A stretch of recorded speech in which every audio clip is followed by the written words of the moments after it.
تخلیق کائنات، اے سرور کائنات، وجہ کائنات، آپ کو اللہ کا پیغام ہو، سلام ہو، اور اللہ نے آپ کے لیے حکم بھیجا کہ میں آپ کی بارگاہ میں عرض کروں کہ اے میرے محبوب صلی اللہ تعالی علیہ وآلہ وسلم، جہاں جہاں تیرا ذکر ہوگا، یہ گویا ذکر کرنے والے اللہ پاک کے ذکر کے ساتھ ملا کے کرنے پہ ان کے لیے امر ہے کہ میرے محبوب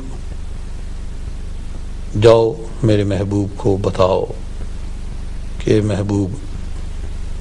اللہ کے نام لیوا جو لا الہ الا اللہ محمد الرسول اللہ صلی اللہ علیہ وسلم کا ورد کرنے والے ہیں، یعنی وہ کلمہ جس کے پڑھنے سے جنت آپ کو ملتی ہے۔ لیکن یہ یاد رہے، یہ بھی احادیث سے ہمیں ملتا ہے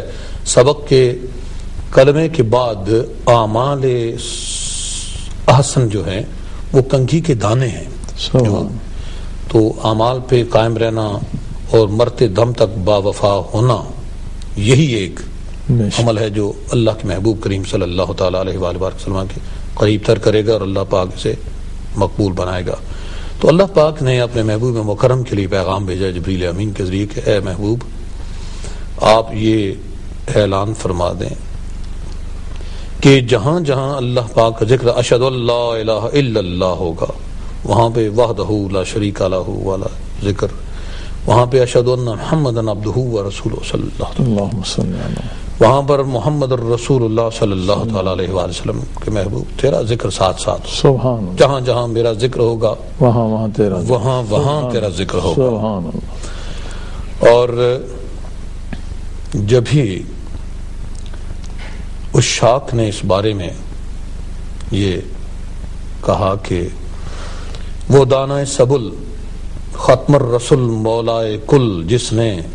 غباری راہ کو بخشا فروغ وادی سینہ، سبحان، نگاہ عشق و مستی میں وہی اول، سبحان اللہ، وہ دانہ سبل ختم الرسول مولائے کل جس نے غباری راہ کو بخشا فروغ وادی سینہ، نگاہ عشق و مستی میں وہی اول، وہی آخر، وہی یاسین، وہی قرآن، وہی فرقان، وہی یاسین، وہی طه۔ تو گویا آقا کریم رؤوف الرحیم صلی اللہ تعالی علیہ وآلہ وسلم کے ذکر پاک کی محفل، آپ کی ولادت کی محفل 12 ربیع الاول کو منائی جائے یا 28 صفر کو منائی جائے یا 1 محرم سے لے کر ذی الحجہ کی آخر تک منائی جائے، تو گویا یہ اللہ کی قربت کا وسیلہ ہے۔ بات یاد رہے، اس لیے کہ خوشا چشم او کہ بن گرد مصطفیٰ را، وہ انسان جو نگاہ مصطفیٰ صلی اللہ تعالی علیہ وآلہ وسلم میں جج جاتا ہے، اور وہ نگاہ جو نبی پاک صلی اللہ تعالی علیہ وآلہ وسلم کی زیارت کر لیتی ہے، وہ تو بڑی خوشبخت نگاہ ہے۔ اور خوشا دل کے دارد خیال محمد، سبحان، کتنے خوش قسمت دل ہیں، اللہ اکبر، جو خیال مصطفیٰ کریم صلی اللہ تعالی علیہ وآلہ وسلم میں مگن رہتے ہیں۔ امبر مجھے حضور سے وابستگی رہے، حب نبی میں مست رہوں بے خودی رہے، ایسا معاملہ ہوتا ہے، سبحان۔ تو گویا محفل رسول پاک صلی اللہ تعالی علیہ وآلہ وسلم لگانا، یہ اللہ کی سنت کو ادا کرنا ہے، اس لیے کہ ان اللہ و ملائکتہ یصلون علی النبی، سبحان اللہ، اللہ اکبر، یصلون علی النبی یا ایھا الذین آمنوا صلوا علیہ وسلموا تسلیما، سبحان اللہ، اللهم صل علی محمد وعلی آل محمد وبارک وسلم۔ تو اللہ پاک کی سنت کو انسان ادا نہیں کر سکتا، لیکن اللہ کا احسان انسان پر، بالخصوص مومن پر یہ ہے، مومن کو اللہ پاک نے یہ پیغام بھیجا ہے، کسی عام انسان کے لیے پیغام ہے ہی نہیں۔ یا ایھا الذین آمنوا، ایمان والوں کے لیے اللہ پاک نے محفل سجائی ہوئی ہے، اپنے فرشتوں ملائکہ کے ہمراہ اللہ پاک یہ اپنے محبوب پر کرم کر رہا ہے۔ اب نذرانہ ہم نے پیش کرنا ہے، اللہ تو اپنی رحمتیں بکھیر رہا ہے، اور یہ جو نبی پر درود پاک بھیجنے کا جو سلسلہ ہے صلی اللہ تعالی علیہ وآلہ وسلم، یہ بات یاد رہے کہ ہم جو درود پاک پیش کرتے ہیں، ہم وسیلے کے لیے پیش کرتے ہیں، اپنی عاجزی کی منازل کو مکمل کرنے کے لیے پیش کرتے ہیں، اور جس میں شہزادگان رسول صلی اللہ تعالیٰ علیہ وآلہ وسلم، شہزادی رسول صلی اللہ تعالیٰ علیہ وسلم، آپ کا ذکر آل ابا کا ذکر لازم ہے، اس لیے کہ میرے آقا کریم رؤوف الرحیم صلی اللہ تعالیٰ علیہ وآلہ وسلم کی یہ بہت ہی پسندیدہ خواہش ہے. یہ بات بالخصوص اس کا اہتمام کیا کریں. اور اگر کسی کو عادت نہیں ہے صلی اللہ علیہ وآلہ وسلم کہنے کی کہ ایک تسبیح لے لیں، اور کوئی شخص حضور پاک صلی اللہ تعالیٰ علیہ وآلہ وسلم کا نام پاک، نام یاسین، طٰہٰ، مصطفیٰ کریم صلی اللہ تعالیٰ علیہ وآلہ وسلم لیتا جائے تو دوسرے سارے مل کر صلی اللہ علیہ وآلہ وسلم کا ورد کریں، خود بخود زبان پر یہ کلمہ چڑھ جائے. اللہم صلی علی سیدنا مولانا محمد وعلی آل محمد وبارک وسلم. میرے اور آپ کے آقا کریم رؤوف الرحیم صلی اللہ تعالیٰ علیہ وآلہ وسلم. اور یہ اللہ پاک نے تو ایک جگہ ارشاد فرما دیا، اب ذرا تصور کریں بارگاہ مصطفی صلی اللہ تعالیٰ علیہ وآلہ وسلم میں ذکر رسول کائنات،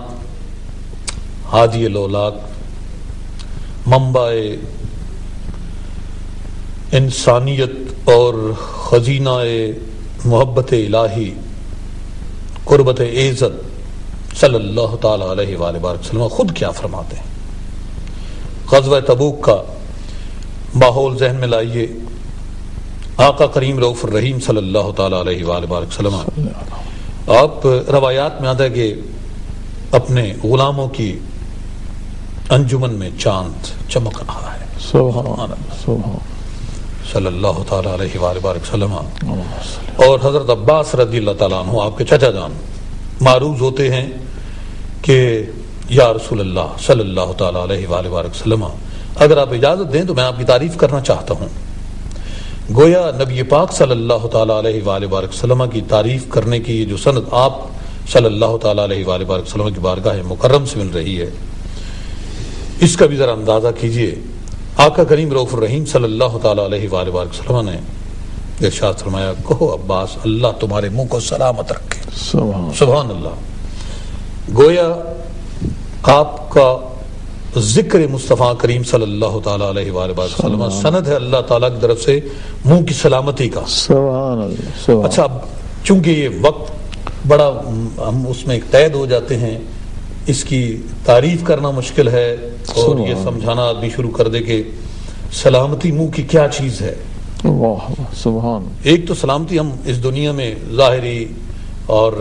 فروعی سلامتی کی بات کرتے ہیں، بلا شبہ اس دنیا میں بھی اللہ پاک انعام فرماتا ہے. اور بات یاد رہے کہ جب آپ نبی پاک صلی اللہ تعالیٰ علیہ وآلہ وسلم کا ذکر پاک کرتے ہیں اور آپ کی غلامی کا ذکر کرتے ہیں، آپ کے آل پاک کی غلامی کا ذکر کرتے ہیں، تو اللہ پاک کی بارگاہ میں وہ جس طریقے سے مقبول ہوتا ہے، معروف ہوتا ہے، وہ ہمارے پاس پیمانہ نہیں ہے کہ ہم اسے مہیا کر سکیں. لیکن یہ یقیناً بات ہے کہ اللہ پاک کیونکہ محسن کریم ہے اور وہ اپنی مرضی سے لامحدود ہونے کے حساب سے عنایت کرتا ہے. کوئی شخص اللہ کی عنایات کو ماپ نہیں سکتا. اس دنیا میں اور پھر اخروی دنیا میں ہمیں یہ یقین ہے کہ ہم نے اس دنیا سے آخر رخصت ہونا ہے، اور یہی ایک اچھے مسلمان کا ایمان ہے. اور جو موت کو یاد رکھتا ہے وہ گناہ کے قریب نہیں جاتا، زیادتی نہیں کر سکتا، اللہ پاک حبیب مکرم صلی اللہ تعالیٰ علیہ وآلہ وسلم کی بارگاہ سے دور نہیں ہو سکتا. ہر لمحہ چاہتا ہے کہ یا اللہ میری وفائیں اپنے نبی کی بارگاہ میں قبول کر. سبحان اللہ. اور وہ بڑا خوبصورت پنجابی میں کسی نے بات کہی ہے کہ پانی پرن سہیلیاں ترنگا رنگ کڑے، بھریا اسدا جانیے جسدا توڑ چڑھے. اس لیے کہ یہ سفر موت سے پہلے تک کا سفر بڑا مشکل سفر ہے. انسان اپنی ظاہری خواہشات میں کہیں نہ کہیں لغزش پاؤں میں آ جاتی ہے. اس سے بچنے کے لیے اللہ سے دعا کرنا چاہیے کہ یا اللہ ہم جو عبادات کرتے ہیں انہیں قبول کر، اور جو محبت تیرے محبوب صلی اللہ تعالیٰ علیہ وآلہ وسلم کی بارگاہ میں پیش کرتے ہیں انہیں اپنے محبوب کی اولاد کی خاطر قبول کر. الہی آمین. یہ بات خاص کر ذہن میں رکھیں. اور جو شخص سیدہ پاک سلام اللہ علیہا صلوات اللہ علیہ آپ کی بارگاہ کا وسیلہ پیش کرتا ہے، بارگاہ رسالت آپ صلی اللہ تعالیٰ علیہ وآلہ وسلم میں، میرے آقا تو اس کی بات کو ٹالتے ہی نہیں. اور آقا کا جو خالق